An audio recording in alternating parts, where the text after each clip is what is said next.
Today on the Crackin Backs podcast, we're honored to be joined by the martial arts legend Pat Worley. With high ranks in both karate and Brazilian Jiu-Jitsu, Pat has spent over 60 years dedicated to mastering these arts and teaching countless students. At 76, he's still actively teaching and living his philosophy. You're only as young as you'll ever be today.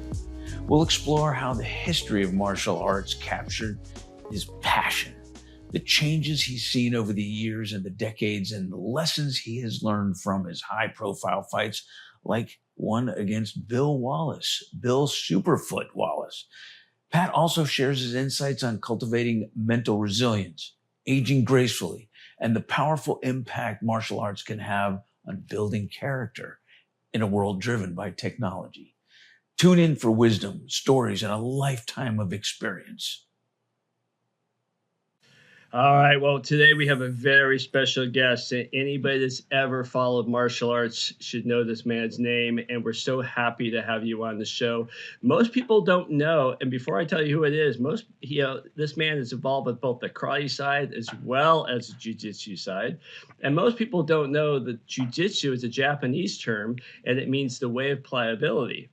And as chiropractors, that has a whole other meaning that we may talk about, but we want to welcome this show, and I'm going to say it this one time, Master Pat Worley. So thank you to the show, Pat. Oh, well, I'm very flattered to be here. I'm honored. Thank you so much. Well, I feel history is very important, and I want to start off the show with some history because, in chiropractic, which is Dr. Spencer and I's passion and love, is a balance of art, philosophy, history, just as martial arts is. And even though you started out in karate, the Japanese brought their Kodokan style to the farmers of Brazil, and through their cultures changed it to what we now know as Brazilian Jiu-Jitsu. What is the history of these arts that drew you to this, to make this such a huge passion and part of your life? Oh, wow. Big question. Okay, as you know, I started my karate career in 1967. I was always intrigued by, you saw the Bruce Lee movies and the Wild Wild West movies, Wild Wild West TV show, and I was interested in it. And so on Christmas, December 66, I got $50 as a Christmas present. And so on January 3rd, in 67, I went down and said, how far can I go? And there's karate. And they went, not very far. I said, well, it runs out. Let me know. So I enrolled because I was always intrigued by it. And luckily, I had a knack for it. I did well. And so I did that for years. And then one of my students was at the time, I think a purple belt, maybe brown, under jiu-jitsu. And up here in Minneapolis, there was only one school. And most people didn't know anything about it. Let me backtrack. The first time I ever saw the Gracies, they had an ad in Black Belt magazine back in the 70s. They're all lined up like this saying, we'll fight anybody. And we didn't know who they were. We just kept thinking, well, come out and fight. I don't get it, because we didn't know what they were doing. And now fast forward back to my student had a school, and he was training, and he and his friend would drive out to California and stay in Horace Gracie's basement and take private lessons. And then they would go to school up here. There was only one place that taught up here. And one day I was watching them. I'm going, that's interesting. I said, that's really interesting. And they were doing around, I was at the time 55, 54. And I thought, well, I'm too old. But one day I called a good friend of mine, George, who's my age. And I said, we're going to do some jiu-jitsu. And he said, what's that? I said, don't worry, I'll come pick you up. And so we would drive to a suburb. It's about, 20 miles, 30 miles from Minneapolis, and go to this guy's basement and his garage and train. It'd be a guy named Clint Klaus. He was my friend, my teacher with my student. Damon Hurts, he was my teacher now. Sean Shirk, may have heard of him. And Davey Camarillo, maybe, might be there. And we would be us. Of course, they're very advanced, and we're up there going, what do you do? How do you do this? And it was just very intriguing. So I just kind of got going, and then I've been sticking with it ever since. And so that's been 20 years ago. Let's talk pasta, oats, grains, and more. I'm gluten-free, and this one item I can have without any consequences. Since we always talk about fueling our bodies the right way, that's where Guardian Grains comes in. No kidding. Their products are a massive shift towards healthy eating. Guardian Grains is all about healthy, sustainable grains that not only taste great, but are great for you and the planet. Whether it's breakfast, lunch, dinner, Guardian Grains has you covered with all kinds of nutrition that keep you going strong. Perfect for long days of just living life. Plus, knowing it's sustainably grown, that's a win-win. Sincere appreciation goes to the Guardian Grains for sponsorship of this episode and for making it easy to stay healthy while supporting sustainable farming. Click the link below the description to buy some of your own. You'll taste the difference. Well, I think the big question that we need to really answer here is, and the audience, we haven't mentioned it yet, you're 80 plus years old. No, not quite. I'm No? 75, be 76 next month. Oh, I got some wrong information. I just there. look older. I know. Still 77 plus, right? You're still actively teaching, and we want to know what motivates you at this stage of your life, and what role does martial arts play in your physical and mental and emotional health?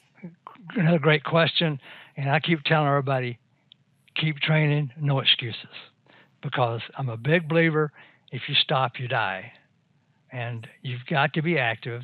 And I'm lucky. I haven't had a hip replacement. I haven't had knee replacements. All my friends have, but I haven't. But I go to class and I roll 6 days a week, and I roll with some youngsters all the time, and they're good to me. But I do okay, I think. And so, but I just go. It's still enjoyable. It's still a thrill. Okay, with that said, hold on, because for someone to not have injuries and be that involved and have done it for so long and not have, hip or knee or shoulder replacements or all the crazy things that people are getting these days, is it your belief that you'll never need that, or is it just how you take care of yourself and do recovery or the way you train? What do you think that is, other than maybe genetics? Genetics. Genetics. After all that, right? Just yeah, genetics. I'm lucky. I eat a balanced meal. I don't smoke. I drink wine moderately, but I try to eat, fruits and vegetables. I don't eat a lot of fast food. I try to get a lot of rest. I do some stretching, but mainly I just stay active. And also I tap early and I tap often. So, before anything breaks. I tap before they break something. Yeah. I've been very lucky. I mean, I'm just fortunate. I was a very well-known kicker back when I used to do karate. I can't kick anymore because I tore up a hamstring back in '68, and it got worse and worse and worse. So now it's just a lot of scar tissue, so I'm not able to kick very much. And I can punch a little bit, I can kick low, but I can't kick high. So I still do a little bit on the bag once in a while. But, jiu-jitsu really is not impactful. And people ask me, which would I like better? And I like them both. And they say, which one's best, or which one is better for whatever. And it's different. Karate is very, very hard. I mean, you have to have the right hips, the right flexibility, the right reflexes, and you have to. If you don't have it, you're not going to be good at karate. Jiu-jitsu is not hard; it's real easy. It's just complicated. I mean, you don't have to be as flexible, but you got to know 3 or 4 steps ahead of people, and that's hard. It's so complex. So karate is easy easy. There's only like 3 kicks you got to know. Then there's variations of that, and where jiu-jitsu is very complicated. And jiu-jitsu, is not hard to do. Just when do you do what? That's the hard thing. Whereas karate, you got to be able to know when to hit, and plus, when somebody punches you in the face, it hurts. It's not fun. When I was younger, I didn't mind. Now I don't like it. But so jiu-jitsu is very complicated. Yeah. Karate is not the two martial arts? Do you blend the two martial arts at any time? I don't do. It's hard to say. What I learned from my karate does carry over in learning jiu-jitsu because it's just a learning process. And plus, with karate, you become very aware of your body, so that transition was easier. I'm more aware of, I don't know how to explain it, but the coordination. I use my legs a lot, so that's pretty natural. But it's just they're both great. They're both, which one's better for self-defense? Well, a kick in the face is pretty effective. And if you choke somebody unconscious, that's pretty effective. Oh yeah. So they're both great, and I'm also a big believer that everybody should be introduced to the martial arts. They should do something. And I'll go back. So I was dating my wife. We've been married for 30 years, but before we were married, we were getting serious. And I said, I got 3 rules. I know you're laughing. She had 30 rules. I just had 3. Okay. Yeah. I said, you can't do drugs. I'm sorry, I just can't be around that. She goes, not a problem. I said, you can't smoke. It killed my parents. I can't be around smokers. She said, you're not going to ever smoke. I said, you got to do karate for 6 months. I ain't doing that. I said, you have to. I said, I'm a big believer in it. You do 6 months. After 6 months, it's up to you. But I want you to have a basis for self-defense. Oh, so she made 3rd-degree black belt. She loved it. And she stayed for a long time. So let me understand. Now she can kick your ass. Oh, God, before.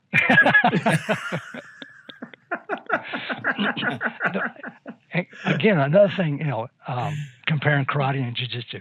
In karate, if you're a guy, you're going to beat most women. Not all of them, but most of them. Jiu-jitsu, it's a 50-50. I got women that just kick my ass on a regular basis. Really? And I keep telling them, whoa, time out, ladies. I have a male ego here. You got to be more careful. Wow. That's great. So this is just for nostalgic reasons. You were a good kicker.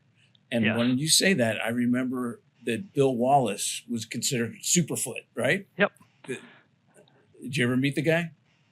Fought him on national television for the World Middleweight title, full contact karate title. Wow. Everybody I've ever met or will meet saw him knock me out. His kicking's good, no doubt about it. He's got the best kicks ever. But what really is good about Bill, I hope you're listening, Bill, he has a left hook that will knock out an elephant. Oh. I mean, his left hook was horrible. I mean, he hit people, he hit them in the body and made them cry. So he had a really good left hook. But yeah, known Bill for over 50 years. Great guy, great athlete. He's still very active. He's out there kicking and punching. Wow. That's great. That's cool. Great. Yeah, I remember him growing up. He was a badass. Yes, Big still time. is. So we started to talk about the physical aspects of it and how you have maintained such a healthy body. But how about mental health? What could you share? What does that do for you mentally, but also something that you could share with others that why that would help them? Because, in this day and age now, right, there needs to be more discipline and more understanding and more, looking inside yourself than outside. Great question. Before I got into the martial arts, and one of the most valuable things I learned from it is the discipline and goal setting. Because when I was in school, first day of school, I'd go in and get my textbook, turn to the back of the book and go, I can't learn this stuff. Oh my God, that's too hard. Well, with karate, you learn, you don't do that. You just look at the next belt. Can I get to the gold belt? Well, yeah, I can do that. And you get to go, can you get to, I can do that. So I've learned to break things down to smaller, manageable chunks and set long-term goals with short-term steps. Plus, it's such a great way to relieve stress and with the discipline, because I consider myself very disciplined. I go to class 6 days a week. I don't miss. I'm missing today because I'm doing this, but normally I don't miss. But discipline is very important. A lot of people, they get lazy, and then all of a sudden they look up and they haven't done anything for 10 years. And you go, well, come on. It's one day at a time. Every day you go, I'm going to do A, B, C. When I started my jiu-jitsu, I had my company, I had my schools. And I told my staff, I told everybody, I said, Monday at 10, don't schedule anything. That's my jiu-jitsu time. You don't mess with it. No meetings, no phone calls. From 10 to 12, I'm doing jiu-jitsu. Don't bother me. And so I just made that a rule. And so every Monday, I would be, and then later I went to 2 days a week, then 3 days a week, and then 6 days a week. But now I'm retired, so don't worry. They don't bother me. So since the 70s, since you were so active in the martial arts, what has changed as the evolution and the way that marketing and commercialization of martial arts has become? What have you seen in karate, Brazilian Jiu-Jitsu? How has it changed? And do you feel like it's lost something? Some spiritual yes aspect and no. of it. Mm-hmm. You always have a give and take. There's always good and bad. Karate, when I first started, I was 18, and I was one of the younger ones in the class. Most people were 21, 22, and most of them came from a pretty rough background, and it was very, very physical. The teaching was not very sophisticated. We didn't know how to teach, and because there were so few schools, the teacher had to make things up. And an example of that, we had a Marakawara. In Texas, a Marakawara was a 4x4 nailed to a wall. Yeah. And you walked up and hit that 4x4. Well, so I hit it one time. I had a big guy in class who was a white belt, and I was a brown. So I was used to it. So I hit it really hard. He walks up and he whacks it one time. His eyes water up, and he goes, tap, tap, tap the next two. Never came back. So the classes were not designed to keep people. They were designed more to run people off. Luckily, Jeff Smith, I don't know if you know who he is. Jeff Smith was the number one guy in the world in karate, one of the first full contact karate fighters. He and Joe Louis and Bill Wallace. Anyway, we were friends in Texas. He got a job in D.C. under June Rhee, and he recruited me to go up there. June Rhee taught me how to teach because it was much more, you had a curriculum, and it was designed, and so that was that. But even then, most people were 18 and up. Now you have a lot more families and a lot more kids. And since you have kids, you got to change the way you teach. You have to change your emphasis. You got to have a little more. You can't be so hardcore as far as being a knucklehead. You have to realize that people are there for different reasons. And so, a mistake I made. You had to be. It was very in the 70s. It was all very physical and mental, but you had to meet a certain standard, and that standard really was pretty vague. It was kind of subjective to the teacher, and so the teacher said, "You got to be ABC." Well, they didn't make allowances for people. I had 2 students that I regret so much not making black belt. One guy was 46. He never missed. He showed up to class every day, worked his butt off, but he wasn't physically talented. He was older, and he wasn't as good athlete as some of these 18-year-old kids. So he got held back a lot, and I regret that. Another guy was in his 60s when he was there. Okay, he was in his 60s, and this was hard. I mean, it was really hard on this guy. And because he was 60, he wasn't very flexible, and he wasn't big anyway. He was small. And so he got held back. And I regret because he was so disciplined. He would come to class, work his butt off, take beatings beyond. I mean, he'd get kicked in the ribs. Those days you get hurt, Yeah. So I regret the fact that we didn't have a more accommodating belt system that would really recognize and reward people for good effort and discipline. It was all just physical. You got to be able to do ABC. And that would change according to who was in class. You could be the baddest guy in class until another bad guy came in, then you were the second baddest. On that note, we've When we first started, I told you I had a hard time calling you just Pat. We were raised in a world of respect where we are people that have achieved certain things. We call them Mister or Master or whatever. And now we've come into a world of participation trophies. So you kind of talked about you have to earn your right, whether you make it or not. How do you believe with the character change of these kids and adults nowadays? We went from the wars where kids were fighting at 18 and then they come into other struggles. And now we've gotten this years of complacency. As a master who's seen a lot in your years, how do you believe that martial arts can impact character development of some of the young people today, especially in a world dominated by technology and instant gratification? Another great question. And I'm a big believer. Every kid should be involved in karate or jiu-jitsu. In karate, a little bit more on the discipline. They have a much more rigid structure for classes, where jiu-jitsu is a little bit more open and free. They're both great. Not criticizing either one, but if I needed karate when I was younger. I needed that discipline. I needed that structure. I needed someone to tell me, no, you stand attention, don't move. Okay, here, you get in that stance and don't move. Here, you do this. I needed that because it's good for you. And kids need that, and they need to learn that they can accomplish things, and they need to learn that they can fail at things and not be a loser. So I think, like I said, sometimes they give out too much before they earned it. And I do believe that you've got to be flexible with children and beginners, because it's very foreign to them, and most of them are there because they need some confidence.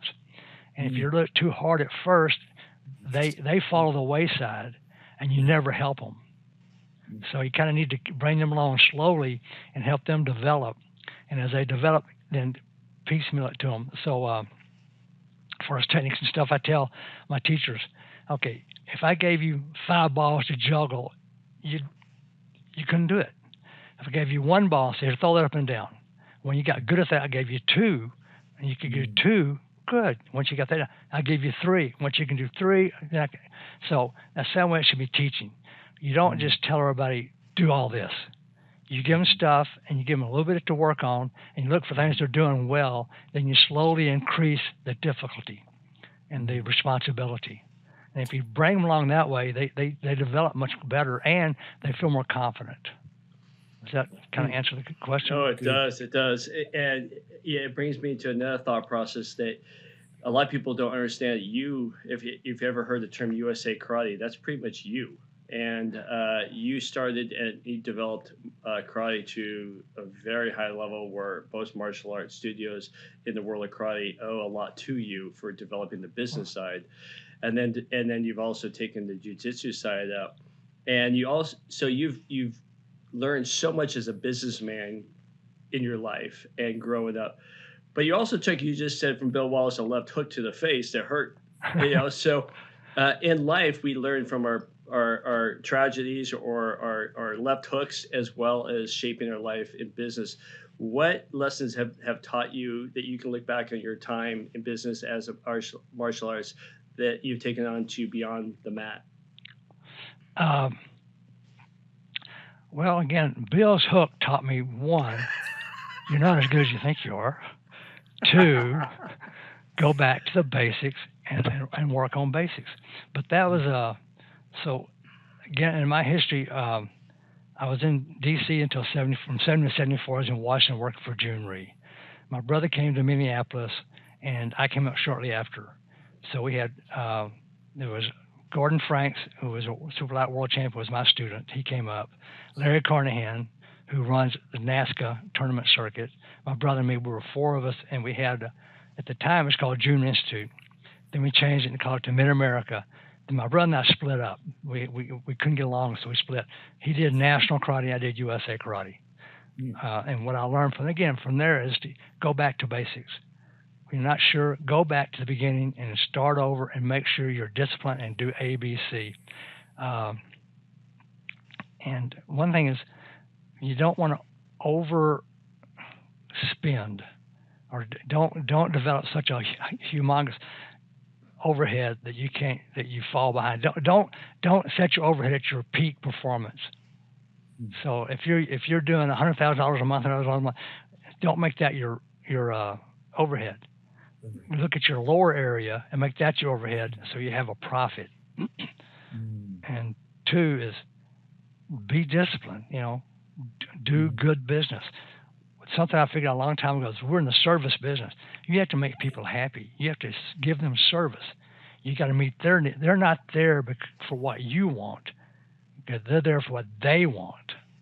And I used to tell my staff, when someone says, "How are you?" I said, that's not a question. That's a greeting. Don't tell them your life story. "Oh man, last night I had such a hard." They don't care about that. They want to know how they can get better and have fun in jiu-jitsu or karate. They want to come there to get away from their problems. So don't tell them your problems. And You're absolutely right. I gotta. This is a far-reaching question about someone that was highly respected in karate in South Florida and probably nationally. His name was John Pachivas. Do you ever remember her name? I know John. Yeah. Oh my gosh. Well, he's not around anymore, but I treated his son just the other day. Yeah, his son's around. Yeah. Yeah, and his son came in because his shoulder hurt because he was punching cement on a daily basis. So John's still training. Yeah, John, and his sister Tina is just as much of a badass as John ever was. They're great. I'm going to tell them that we spoke and that they need to listen to this podcast. Tell him hi. I don't know if he knows me, but I knew his father. Not real well, but yeah. Yeah, he was a good legend. Good group. Yeah, very good. All right, Terry, go ahead. Sorry. You've kind of talked about the mental toughness, but mental toughness and mental resilience are two different things. And what advice do you have for people building up their physical and mental toughness as well as resilience, especially as we get older? Yeah, great questions. It's going to make me think too much. So one thing is day at a time, and 2 is you got to think, be disciplined, but don't try to be a tough guy. It's if you're hurt, it's okay to say, "Hey, yeah, I'm hurt." Watch out, that shoulder's messed up. Let's don't attack it. If they attack it, tap early, tap often. If I'm going to spar somebody, I say, "Yeah, don't punch me in the face anymore." I've learned that at this age, it's not fun. So you've got to, and a big part of it goes back to read the first page and go, "I can do this." Don't look at the last page. Take it small steps. If you got a challenge in front of you, break it down, and know that you can do it if you just take small steps. And of course, people around you are important. You want to put people around you that are supportive and helpful, and not negative. Some of it's pretty just basic stuff. Live a good life, be a good person, and be around good people. Have you made any adjustments as you've aged? Any changes in the way you train as time progressed? I mean, we know that even competing in your 70s, you're winning gold in the Pan American Games. And what have you done since then to keep yourself having longevity in your sport? Well, I get a lot of rest. I take my naps, but I try not to be like on weightlifting. I don't do heavy weights anymore. I do very light weights, and when I'm training, I try to keep it at a slow pace. I do some scrambling, I do some fast movement, but overall I try to, break it down. And if the guy gets going too fast, I try to slow him down a little bit. Not by telling him, just by my technique. I grab him, pull him into guard or something, but I don't use a lot of explosive motions because that's, I think, where I have to worry about me being hurt. If I try to really explode, that's a little more stressful on my joints and my muscles. Yeah. But, that's good. Use common sense, keep training, no excuses. Now, when you're not training, what would you suggest or what do you do for recovery? I mean, everybody's got, some people don't do recovery at all. And then some people do like a cold plunge here or a massage here. What are there things that you do when you're not training as far as recovery? I like the cold plunge, but it's too cold. I live in Minnesota. I hate cold. But one thing I do is I do a little stretching. I lift weights twice a week, but very light. I don't do heavy. And I try to eat regularly, and I try to get a lot of rest. And I don't do anything extreme. Like, I don't run anymore because that hurts my joints, my knees and stuff.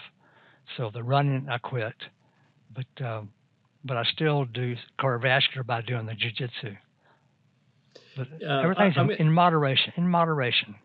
Hey, Smith, something to interject to say. You mentioned way in the beginning, I want to go down memory lane a little bit. Whenever we have a legend on the show, it's nice to talk about relative stuff, but it's also nice to just to go back and hear some stories. You mentioned the Gracie's house in California in the basement. A friend of ours who's been on the show is Michael Kroger. Shout out to him. And he actually just did a podcast from that basement. But I want to hear some stories of back in the day, the Chuck Norris days, the back in the 60s, the 70s, the 80s, and what it was like fighting back then, and what are some of your fondest memories? Another good question. Okay, first of all, in the 60s, fighting was really hard. We fought on concrete floors, and you could throw people, and you could stomp on people, and they had a rule. And okay, Wallace says it best. Bill says it best. What they call a point in Texas, they call manslaughter every place else. But in Texas, in the early days, the rule was if you're rushing forward, your opponent could punch you in the face as hard as he wanted because he can't control how fast you came in. It's not his fault. You're going into it. So if a guy was attacking, you could punch him in the face. And back to Norris. Norris was very good, by the way, really good. He's fighting a guy named Fred Wren. Fred Wren was notorious for being the toughest, meanest guy around. So Fred came across, punched Chuck in the nose, dropped Chuck to the ground, hit him hard. Okay, they took a minute. He gets back up. Fred comes in again. Chuck takes a half step back, hits him in the solar plex, follows him like an accordion. And Fred falls to the ground and groans for about 3 minutes and can't breathe. It was one of the most beautiful techniques I've ever seen, and it was gorgeous. So Chuck just had really good, and he was a real good fighter. He really was a good fighter, and so that was one of the things that I thought was, it was very impressive. It's just, pin perfect punch, perfect timing, just half step back and then hit him right in the solar plex, just dropped him. And Fred was tough. Fred was no, sissy by any stretch. But you could do. I had a guy one time. I was fighting a guy. This guy was very, very good, and I took him upside down. I had a thought in my head: I'm going to break your neck, as I tried to stuff his head to the ground, and I stuffed him down on the ground. Then I started stomping on him, and that's back. Luckily, I caught the guy young before he matured because he went on to become the number one fighter in the country. Got him Ray McCallum. Really good. Ray was really good. But I hope he has a chiropractor. He didn't need one. But and plus the rules were different from region to region. If you went to one region, you may have groin kicks. You go to another region, you can't do groin kicks. You go on the East Coast, there was no head contact unless you kick them in the face. It wasn't allowed, but they still give you the points. It made no sense. And if you go to the West Coast, you couldn't get close to the head because if you got close, they'd give they say you hit them and give them the other guy points. And now, because of Larry Carnahan, he has united most of the points, so they had the NASCA, so it's consistent across the country. Mm. But do you remember your toughest fight? Bill was one of my toughest, obviously. Yeah. Bill was good, but there was a lot of good people. It was a lot harder, because you could hurt people. Yeah. Sorry to say this, but when I fought in those days, my thought was, I'm going to take your air. I'm going to hurt you as badly as I can. I'm going to try to make you not want to move. And so you try to hurt people. Wow. Rules have changed now. So I didn't dislike the people. I liked them, but they were my opponent. So I was going to try to hurt them. And they were trying to hurt me too. I mean, let's be fair. So. Hey Spence, are you listening? I mean, here's a guy that was slamming people into concrete floors, and he has no hip problem, no hip replacements, no knee replacements. I know. No. Yeah. So I think you're more successful than people realize. I mean, but I can't imagine that nowadays. There's one more thing, Terry. Yeah. There's one more thing. One more thing.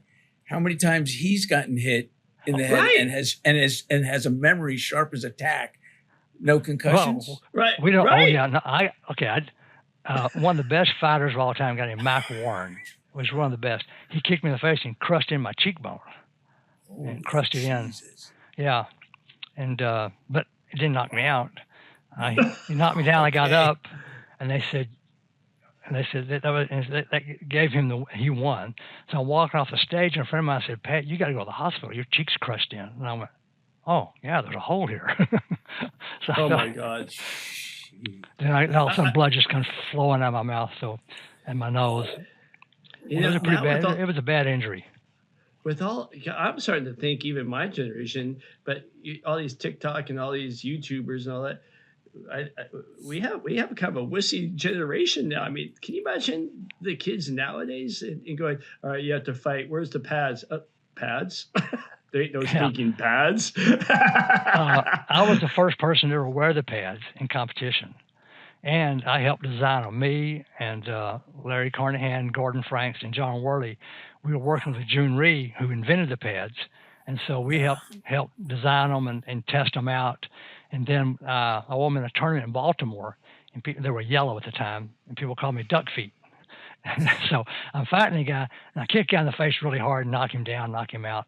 And then Mr. Rhee said, is his face okay? I said, I don't care about his face. My foot's fine. Because, we kicked the elbows and things. It used to hurt. And so then we wore the pads in Texas for a team match. It was a D.C. team against a Texas team. And it was the first time we ever wore the pads in competition like that. Pardon me. And that changed everything. The pads are the greatest thing that ever happened to karate, because without them, people were getting hurt all the time. It's just you can't kick at somebody's face and not hurt them. You know what was interesting? That there was classes where the instructor would wear like a padded suit, and really taught students how to hit a body as hard as possible. Especially, it was more like a self-protection class, And I don't hear much about it because I can't imagine how, being in that body of armor, padded armor, But that was a pretty cool idea. Instead of pulling your punches, you would follow through. Yeah, we've never did it, but it is a good training, because a lot of people just don't know what it's like to hit something. Yeah. And a lot of people don't know what it's like to be hit. And a lot of people, when they get hit, they're not really hurt, but they've never been hit before, so they say, "Oh my God, I've been hit." Didn't really hurt them; they just think they were. And then and I'm not recommending you get hit in the head a lot. That's not good. Yeah. But yeah, hitting things. Some of you don't know what it's like to hit something at all. Hey, you mentioned that you made your wife do karate for 6 months as one of your non-negotiables. Now that you're also in jiu-jitsu, what would you recommend to somebody listening to the show who's never done any martial art in the world? Would you recommend a karate studio, a kung fu studio, a tai chi studio, a Brazilian jiu-jitsu studio? What would you recommend? Another great question. I would tell them, go visit all those and then see which one fits your needs at that time, which may change. But some people, my wife, she would have trouble doing jiu-jitsu because that up and close stuff is really hard on her. A lot of people, it's very difficult to put your face in someone's crotch. It's like that's not that bothers people, or the sweat dripping on you. Some people that has trouble. On the other hand, some people don't like being hit. If they get even a little bit of hit, bothers them, and so they don't mind the grappling. And it may change. So you may start out in jiu-jitsu and then do some karate, or start in karate, or you may do them both. But you have to go and check out the nearest school or place on your own and decide what fits you at that time, and see if the instructor fits you, because the instructor plays such a huge part in the school. You know, I'm under Damian Hertz, and this guy is one of the best teachers in the country, and it's for jiu-jitsu. He's a great competitor, but he teaches great classes. He doesn't try to make me him. He tries to let me be me, which is where a lot of teachers mess up. But go visit and watch, see how the students react to the instructor, see how the instructor reacts to the students, see if they're respectful toward each other, and if that's what you want to do. Does that help?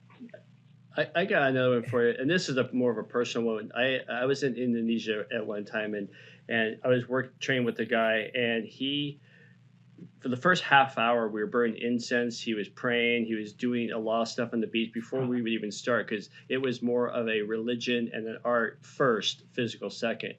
And then we come to the United States, and it was almost like pay your money, get a belt. There was such a huge difference. Are you seeing, as time goes by, some of that art and that philosophy is going away to the business side, or are you seeing it coming back? What's your thoughts on that? Two things. One, the business side's good. You can have a good business and still have a very good and karate school. Again, my brother has national karate. They're very high quality. I like to think my guys are good quality. There's a lot of good high quality schools that also do good business. David Kovar, you know who that is? Ever heard of him? Okay, he does a lot of seminars, but he teaches good karate. And so when he goes to a school, they still emphasize quality, but they also do good business. Some people think that they have to go after the money and let the quality go downhill. And I don't think you have to do that. I think you have to be smart and remember that people take time to learn. Don't give it away, but don't expect Johnny Athlete to be or Bookworm Sam be as good as Johnny Athlete. Let them both be their individual persons and let them both develop as they develop. Expect more from Johnny Athlete from athletics, and then let Sammy Bookworm come along at his pace. Don't compare the two, and charge more. How do you feel about the next generation of practitioners and their ability to maintain that integrity and that same philosophy that you were brought into the martial arts world with, as it's moving along in today's direction with this new generation? Hard. It worries me sometimes. I see some people out there that do stuff I wish they didn't.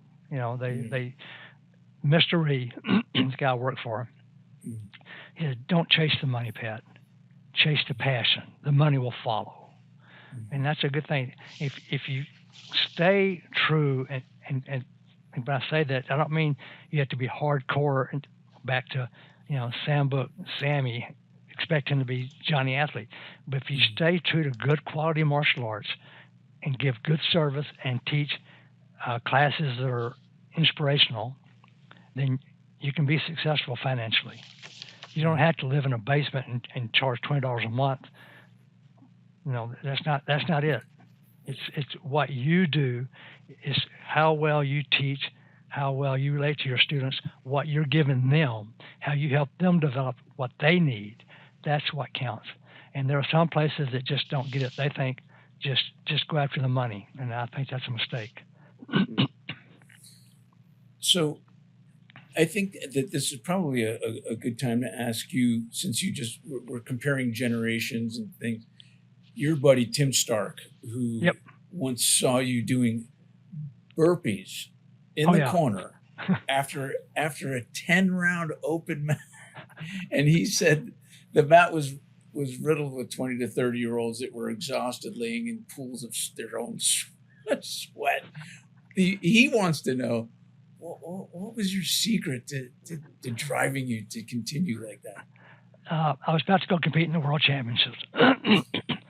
And I told myself I would never go in under developed or out of shape. And so I would discipline myself to do, I would ramp up. So I ended up doing like about 20 or so burpees in the class and 20 or so push-ups. So, because I wanted to make sure when I got in the ring, I was in better shape than my opponent. And so, great. fear is a good motivator. Yes. Yeah. Yes.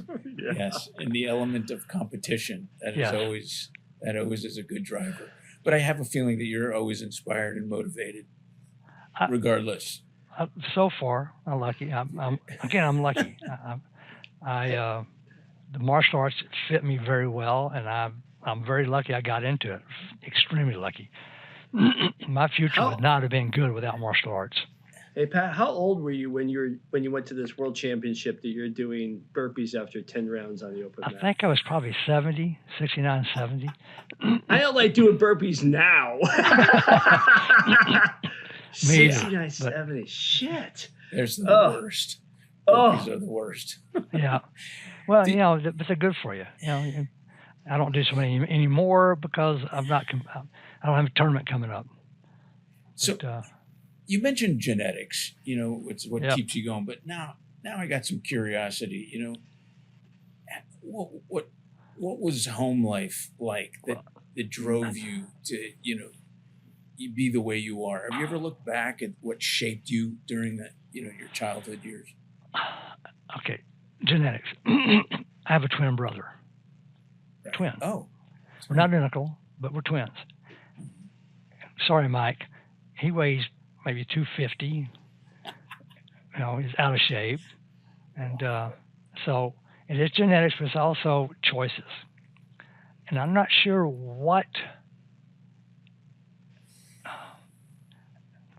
I don't know what kept me motivated. I got in a lot of fights as a kid. I know that.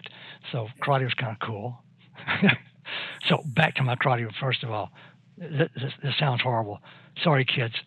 My first time I sparred a guy, I hit him with some sloppy ridge hand type thing and sort of dropped him. I remember thinking, this is magic. I'm in love. So I've always liked to fight. And were you bullied in high school, in school? No. I think really. he was the bully. Yeah. Some say that, but I wasn't. But your brother is how much older than you? A couple minutes, a couple seconds? No, I'm a minute older than he is. Oh, you're a minute older than him. Yeah. Was there always competition between you two? Now he's way smarter. Way smarter. But you made the healthier choices, though. Yeah, I made the. Yeah. All right. So. Well, I'll tell you, we are nearing the end of the show. We have our favorite part, which is the rapid fire questions. Oh no. Now you seem pretty sharp. You seem. Whoa. You need to reevaluate your scale there on sharpness. I think you'll do just fine. Yeah. There are random questions. There's 5 of them, and they're rapid fire. Now we end up making them a little more lengthy, the answers. But if you can answer them quick and easy, that's fine. But we can elaborate if necessary. All right. I'll do the Are best. you ready for question number 1? Yes. All right. Does Chuck Norris look under your bed for Pat Worley before he goes climbing out of it? Never.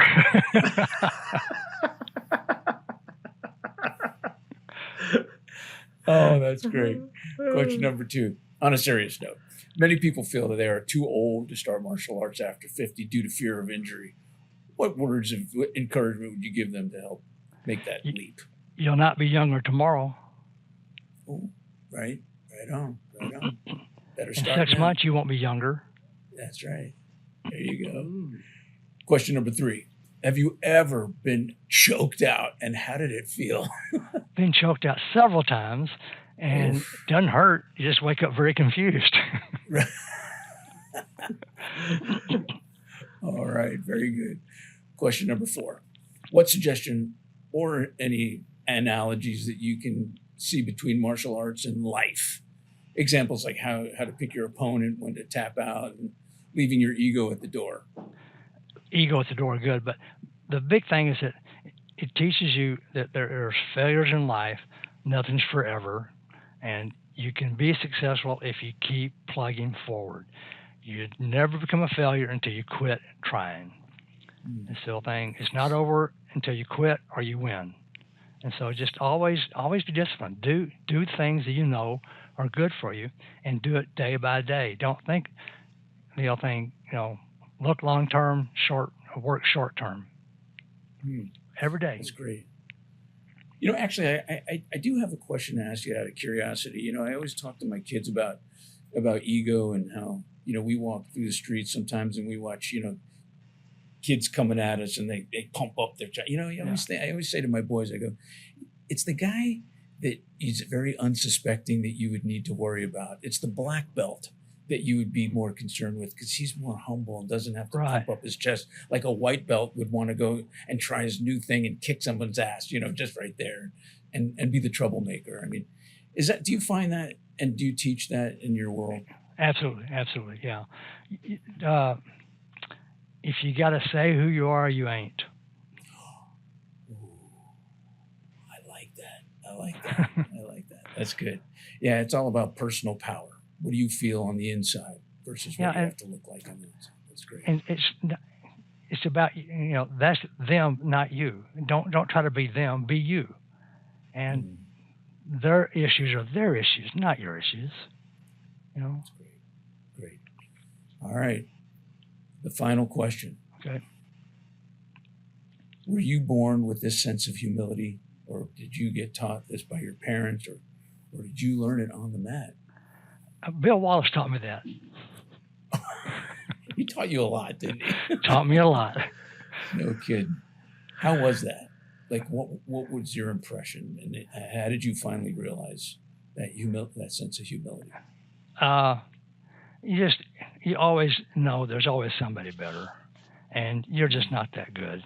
You're just a guy. Wow. Just a guy. Oh, that's great. Well, I appreciate this. Thank you so much. I appreciate you guys. This has been a lot more fun than I thought. Y'all did a good job. Well, thanks. Thank you. Your memory for names and times and places was fascinating. Thank you very much. I tell people I have a great memory. It's just very short. Sometimes that's good. When you lose a match, sometimes it's good to have a short. Yeah. It's an honor to have you on the show, Master Pat, and we really appreciate you taking the time. We need to learn from people that are above us, and we can learn so much from people like you. So anybody that's been slammed into concrete, I bow to you. So thank you for taking the time, and the fact that you gave up an unconditional, I will never miss my workout for us. That's a true honor. So we really appreciate that. Thank you very much. I'm flattered you would even have me on, really. Thank you. All right, buddy. Great. Well, we may have you back on again, so you just keep training, so you stay sharp. Thank you. All right, buddy. Take care. Okay. Thank you for listening to today's episode of the Crackin Backs podcast. We hope you enjoyed it.